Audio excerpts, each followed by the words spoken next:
Good day everyone. There are some steps of how to use Canva. First step, sign in and log in. Second step, select your design type.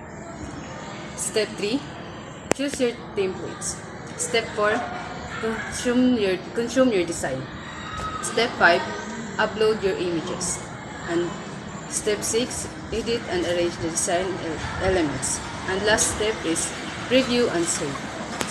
Step of how to use Corel. First step, creating and saving a documents. Second step, making shape, box, circle, freehand, and polygon. Step 3, select an object. Step 4, fill and outline. Step 5, straight lines. Step 6, making text. Step 7, bitmaps and object. Step 8, converting object to bitmaps logo. Step 9, converting bitmaps to object. Step 10, ordering of objects.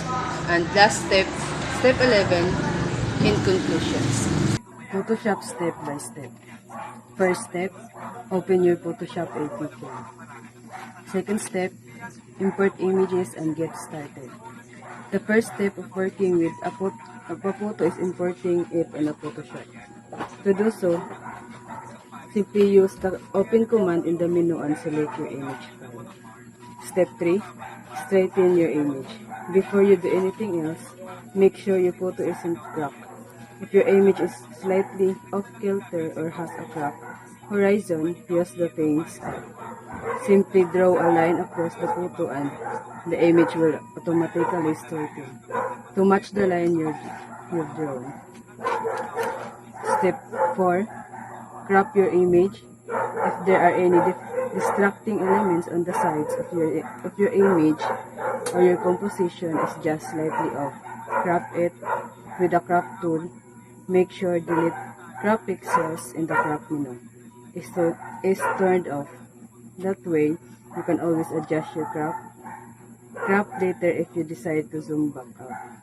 Step 5, duplicate your image and make a layers. After you import an image, it can be helpful to duplicate it. Go to image, duplicate it in the menu to make multiple copies of it. Each duplicate can serve as the basis for any individual layer. Working with layers is a crucial part of the Photoshop workflow. Last step, step 6, click the files and go to menu to save as.